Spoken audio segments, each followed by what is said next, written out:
Hi guys, this is Rion Jane Alvarez Pardillo, and I'm going to discuss monopoly, pricing, and output decision. So kindly bear with me since I am double entering this one, since this is my second take since my video unfortunately been corrupt. So yeah, and let's start our discussion. First one is math. This is a game that I prepared supposedly, but since this is in a form of a video presentation, I really can't do anything about it. So let's just proceed to our real discussion. First is, what is Monopoly? So if you think about it, did you play na ba ang Monopoly nga board game, something like that? If so, you really have a common knowledge na about this one. So let me introduce you what is Monopoly. First is, single seller controls entire supply. There is only one firm that sells a product. They control the entire market output. Example of this is Meralco in the Philippines is the sole electricity distributor in Mini region.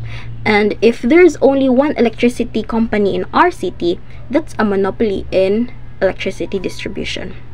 So that's single seller. Like sila ra jud ang nagasell, right? Next is no close substitute. So by means of substitute, kay a product that can be replaced another product.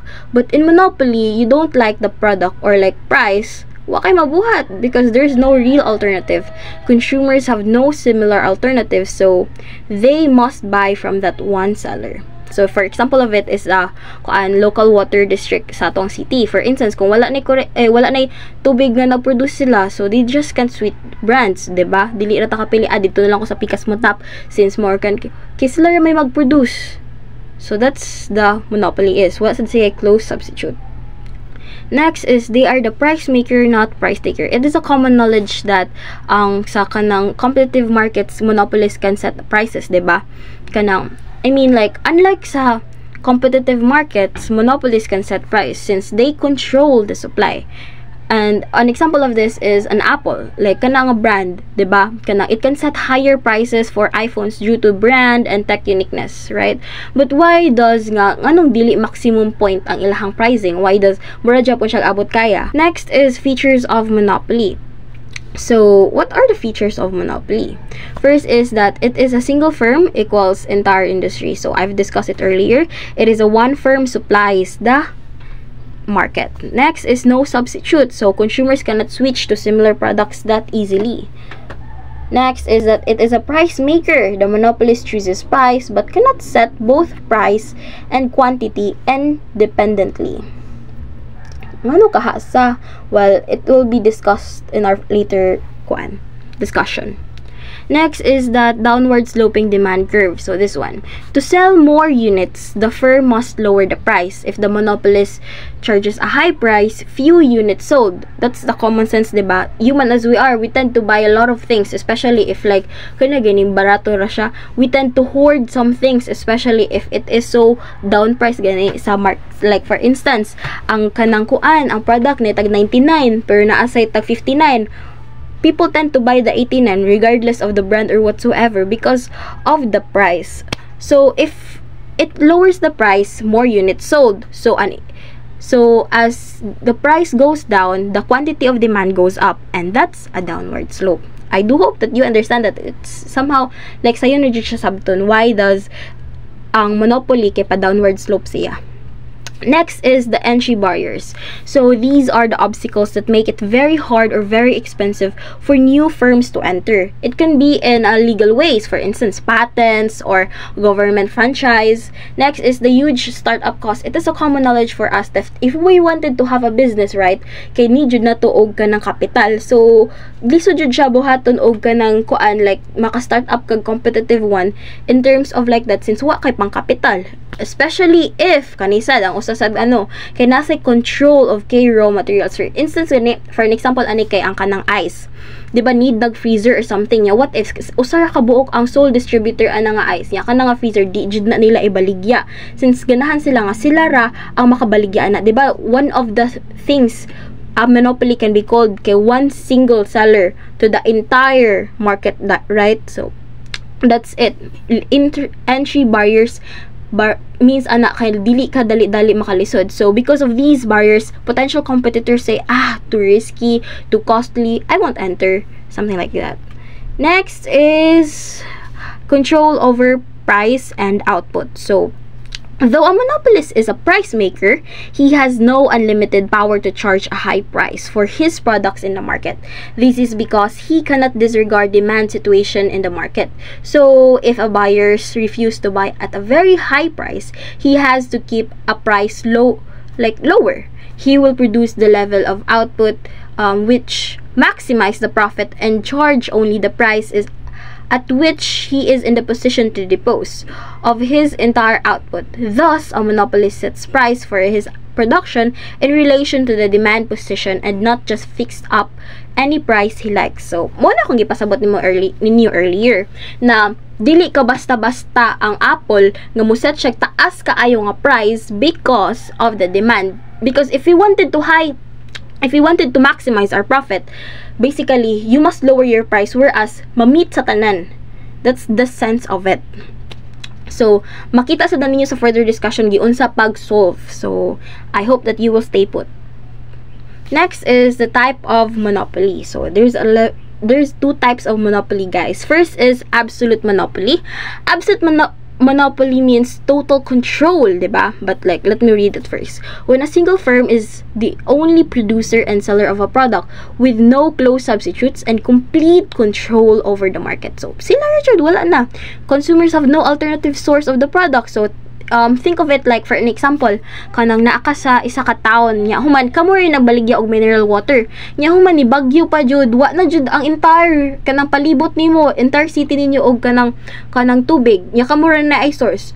You have the ultimate monopoly power to charge up whatever you wanted. Gabantay mo after bagyo, bahal kaayo diba ang mga ingana nga things namgi ko nadunggan nga kanang mineral tubig daw, diba? Ang usual cost ana kay tag 20 per katong usa ka kuan galon at naabot jud daw sa 120 to 100. Ing ano siya ka grabe ang monopoly power sa monopolist, diba?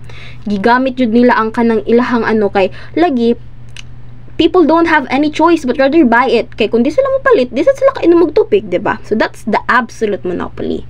But naasad na siya limited monopoly. When a firm dominates the market but still faces limited or indirect competition from substitutes, goods, or similar products. Well, a company has strong market power, yes, but some substitutes still exist, so they can influence prices, but not freely. But consumers can still switch if price goes too high. Like, makapili ra sila. For instance, sa Coke o sa kanang Pepsi, both have power of soft drink market, right? Diba? Dako gid sa power. It is globally known, but not total control, because if mahal na gani ka ang presyo sa Coke, people tend to buy the Pepsi, diba? If maon man ilahang ikuan, kay human as we are, we tend to buy kung unsa man ang mas barato. Next is, if absolute monopoly is total control, limited monopoly is like being the biggest player in the game. You led, but others can still challenge you. So, it's a common sense of Next is measures of monopoly power. Well, what is monopoly power? Well, it is the ability to set price above cost. Absolute monopoly rarely exists, and real-world monopolies have unlimited monopoly power. And also, higher monopoly power equals charge higher price plus restrict output. So, monopoly power refers to how much control a firm has over the price of its product. In reality, no firm 100% control, diba? Because substitute, even like dili perfect pa, na jud nimo exist. For instance, anak ka nang sa kuryente, diba? Nanay ka ng solar panels, diba? So, dili na jud siya absolute nga kanang control. But firms can still have like monopolies if they can raise prices while keeping customers. So for instance, anak kay kanang sa PLDT nga kanang kuan like maskig mo taas na ang presyo, mo palit gyapon ng mga tao, magpa-load pa gihapon sila silang wifi.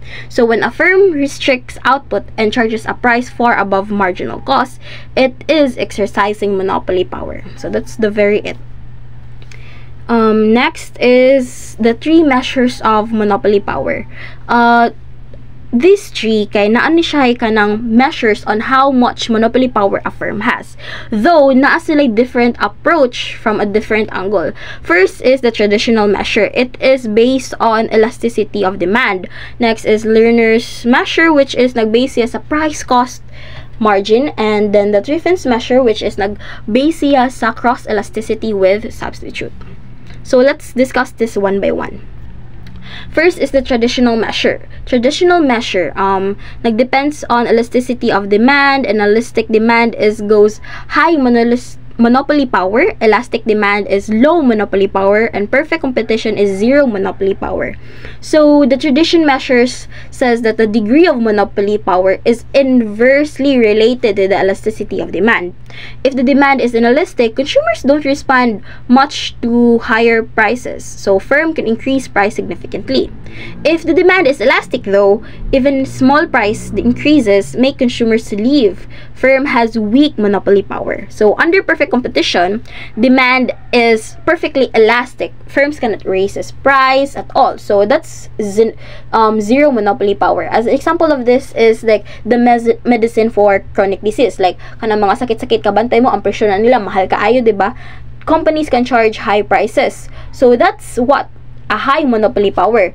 Ang sa low monopoly power example na to is snacks. Daghan jud kay variety of snacks, we can switch brands off immediately depende sa tong taste, sa tong like, diba? So that's low monopoly power. Next is Lerner's measure. So this one kinana na siya competition, and then ang formula na is called Lerner index. So the degree of monopoly power is equals price over marginal cost over price. So measures how much price exceeds marginal cost. Index is between 0 and 1, and higher index equals stronger monopoly power. So I want you guys to be with me, like presence of mind, since nani computation, and I want you to think of it lang jud, or like if you have time, get your calculator. So let's solve it. So first, Lerner says that monopoly power can be measured by how much a firm marks up its price above marginal cost. So if price is equals to marginal cost, Lerner index is 0, which is perfect competition. So there's no price setting power whatsoever, diba? Discuss mo ko na first sa traditional.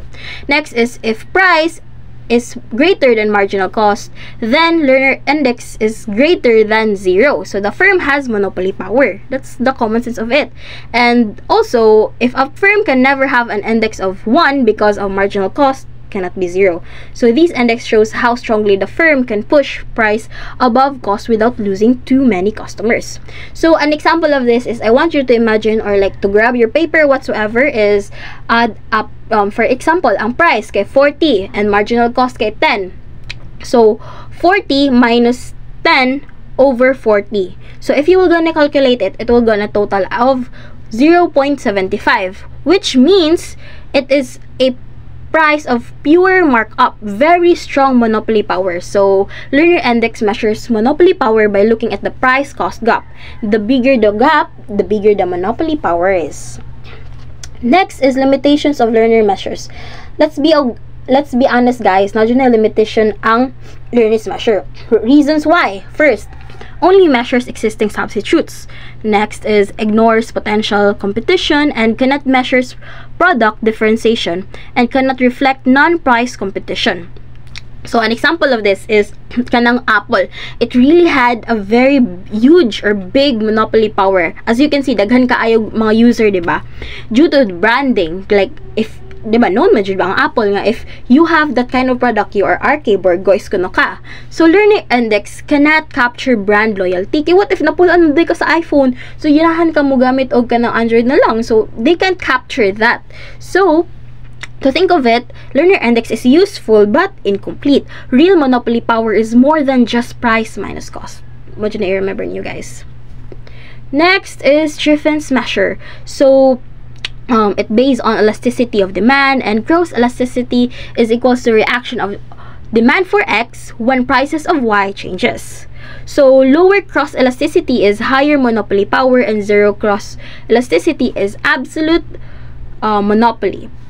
So cross elasticity measures how much the quantity of one product changes when the price of another product changes. So in this one, kini-argue siya nga, If cross elasticity is low, product of other firms are not substitutes. So that means that's strong monopoly power. So if cross elasticity is high, consumers easily switch. So that's weak monopoly power. So if cross elasticity is equal to 0, the product has no substitutes at all. So that's the absolute monopoly.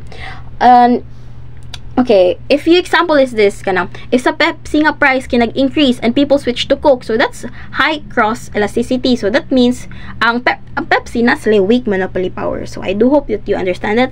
And the thing about it, Triffin focuses on how easily consumers switch to alternatives. The fewer substitutes available, the stronger the monopoly power is. Next is the profit maximization rule. MR is equals to MC. So what's the meaning of that? So let's dig further. First is the profit maximization rule. First is that the monopolist wants to maximize profit, not price. Mojo na i-put na to sa mind. Monopolist, ganahan na sila to maximize the profit, not the price. So, if charging a super high price can reduce quantity so much that the total profit actually goes down, they don't do that. Muna ang Apple. Muna kung giingan ninyo yung example ganiha.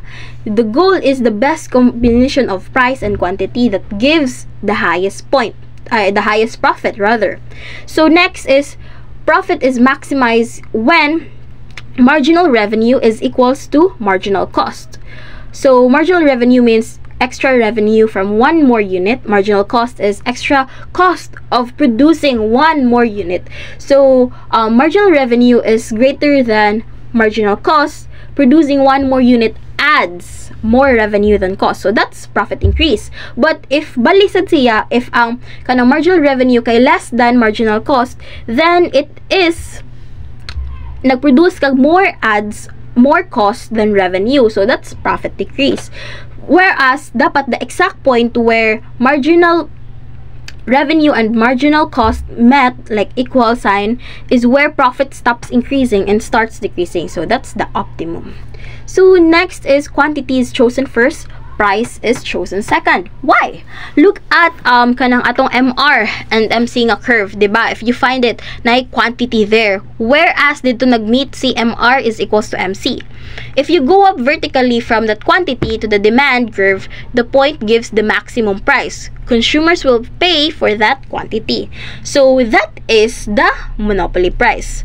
So if you think about it, the economic profit is equals to kanang price minus average total cost multiplied by quantity. So if you multiply the profit per unit, price minus average total cost by the number of units, that's your total economic profit. So the monopolist does not guess the price. Mojo na dili na sila mag-guess a price. It finds the quantity, whereas nagmet si marginal revenue o si marginal cost. Then looks at the demand curve to see what price it can charge for that quantity. That combination gives the maximum profit. So again, dili sila ganahan sa ang mga monopolists, dili price ang ilang gusto. They want to maximize the profit. Next is the rule of thumb for monopoly. So as you can see here, naane ang formula. So P is equals to marginal cost multiplied by 1 plus 1 over E. So P for price, MC for marginal cost, E for elasticity of demand. E equals price elasticity of demand in absolute value. You are gonna think about that. And kanijit ang pinaka-remember ninyo guys, if inelastic demand, that's large markup. So if elastic demand, that's small markup. When demand is inelastic, the markup 1 over E is large. So that's high price. When demand is elastic, markup is small. So that's lower price. Monopolies can charge high prices when customers cannot easily reduce consumption. If mo man dyan na ang example anak kay ang mga mga tambal, cancer drugs often have inelastic demand kana sila. That's why ang mga pharma gani kabantay mo maka-pressure jud sila mga mahal kaayo kay lagi wala may close substitute. Kaya human need pa jud sa consumers pa jud. So that's the rule of thumb of monopoly pricing. Next is short run versus long run monopoly. So I'm gonna discuss first the short run. It is a fixed plant size. The firm cannot easily change factory size, number of machines, etc. It can only adjust labor, materials, and the level of output. Next is the monopoly can earn positive economic profit. Economic profit is very likely. With no competitors, the monopolist can set price higher than the average total cost on profitable output. So it usually earns supernormal or economic profit above normal returns. Next is the long run, whereas first, the entry is still blocked. So, ang entry is still blocked ani kay dili ka sudit so makasulod, diba? Gi-discuss naman ko ni earlier. And then, the monopoly can adjust plant size or even shut down. So, if demand grows, the monopolist can build a bigger plant to produce more at lower cost. If demand falls so badly that price is more than long-run average cost for any output, the firm may decide to leave the market even if it is a monopoly. So, yes, of course, malugi gihapon even though monopoly ang kanang market nimo. Okay, if ang price gamay pa siya kaysa sa long run average cost pagbuhat ana, lugi jud ka sa business. Next is monopoly versus perfect competition. So, me discuss this one. Monopoly versus perfect competition in numbers of firms. So, in perfect competition, it had many small firms, but in monopoly, only one firm, single seller na siya sa entire market. Next is a price level. Sa competition, price is pushed down to price is equals to marginal cost because firms undercut each other. So that's the very common sense. But in monopoly, it chooses price above MC. Kaya malugi man sila, diba? Kung magdako pa ang kanang marginal cost. Next is output level. Competition produces more because the market can't restrict output. While sa monopoly, it produces less because it knows restricting supply keeps price higher, which is mo ilang goal. Next is the profit in the long run. Sa competition, entry eliminates economic profits. In the long run, firms just earn normal profit. While in monopoly, buyers block entry. So economic profits can continue in long term. Next is efficiency. Competition is allocatively efficient. Yes, that's the one. Efficiency allocatively. So price is equals MC man siya. So society gets the right amount of the good. While in monopoly, kay it is allocatively inefficient because price is greater than the marginal cost. Some people who value the product more than its cost and still don't get it. So, if you compared all of it, perfect competition, a monopoly raises price, it reduces output and earns more profit but at the cost of efficiency and consumer welfare ang monopoly. Now, let's discuss social cost, deadweight loss, and excess capacity. So, deadweight loss or loss of surplus. Under competition, price is equals MC, right? And more people can afford the product, but under monopoly, price is higher. So some potentially mutually beneficial trades do not happen. Like what did siya nahitabo? These missing trades are represented by a triangle area between competitive and monopoly output, in which the deadweight loss. It's called deadweight because the welfare is gone. Neither the firm nor the consumer gets it. So walay pulos nangakuan. So that's deadweight loss. Next is excess capacity, producing below efficient scale. So competitive firms tend to produce at the level where ATCX minimize. Full use of the plant with sila full force. But the monopolists often produce at a lower output than that point since price man lang goal. Meaning some plant capacity is left unused. Society could get more output at a lower cost, but the monopolist doesn't want to increase supply because that would reduce cost or price, whereas dira sila malugi sad, diba? Next is the lower consumer surplus. Consumer surplus is equal to the difference between what consumers are willing to pay and what they actually pay. Well, that's the rule of demand. If you think about it, previous discussions way back, chapter 1 or 2, then with monopoly, higher price and lower output, consumer surplus shrinks significantly. That's the common sense. If ever gani ang monopoly kay high price niya, lower output ang sak ato ang apart, consumer surplus mo shrink jud siya. So as to think about it, sa social cost, monopoly doesn't just transfer money from consumers to the firm. It also destroys some total welfare, which means the deadweight loss, and underutilized capacity or excess capacity, and making society poorer than under competition. Does that make monopolies bad ba? Well, let's discuss the common misconceptions. Kinaamo dyan yung misconceptions ang mga tao sa mga monopolist. First is, monopolists can charge any price they want. That's wrong. No. They can set price, yes, but demand. Think about it. The demand still controls how much people will actually buy. If price is too high, quantity demand can be close to zero. So, profit collapse. So, what's the essence of it? Mong dili jud sila makataas jud maayo sa ilang price. Example, ana katong Apple. Nga, for instance, iPhone 17, why does ang kanang presyo niya kay 100,000 or 200,000? Ano wala man jud niya 1 million, di ba?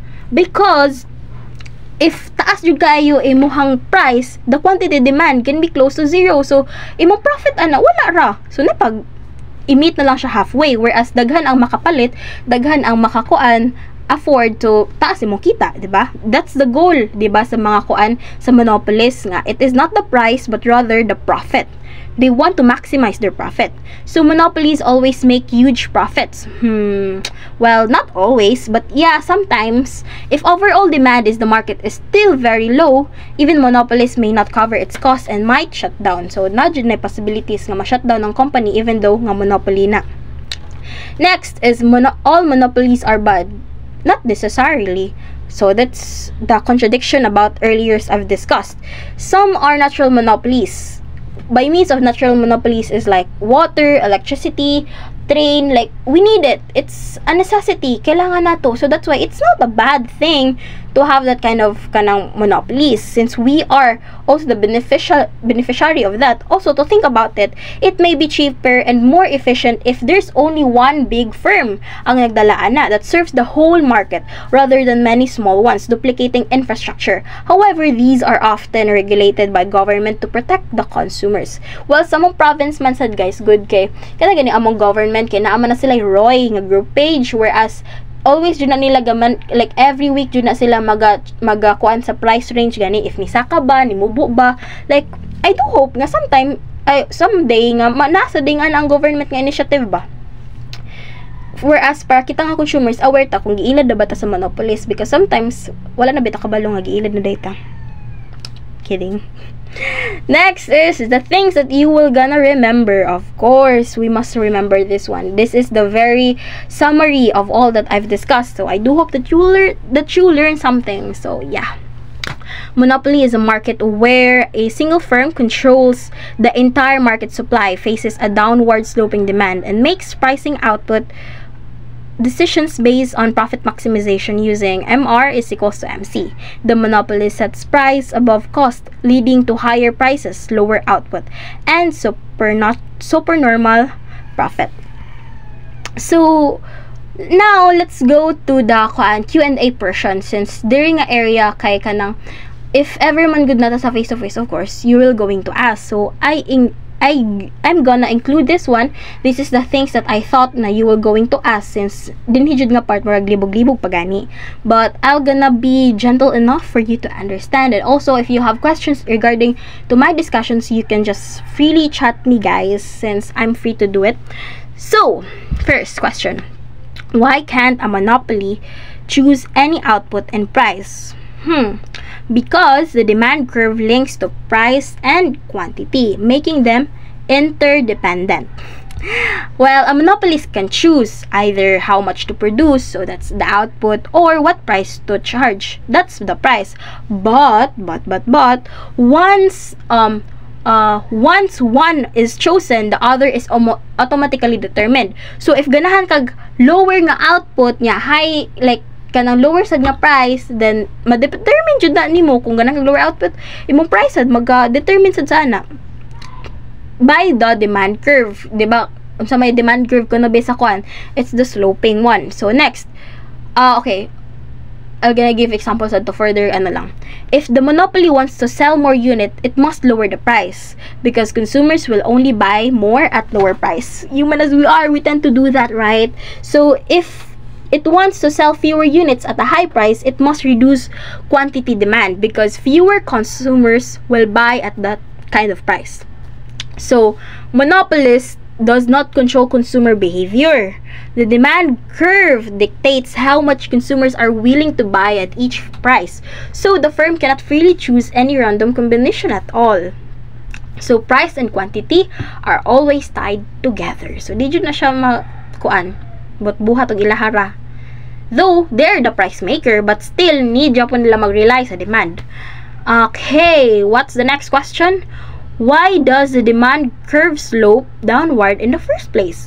That's a good question, Jude. As in, because people buy more when prices fall and buy less when prices rise. Human as we are, we tend to hoard if barato. For example, ang kanang kuan Vice Cosmetics, ang normal price kay $4.99, yahuman nag-sale sila tag $1.99, aw mang-hoard ang mga tao because less man ang price.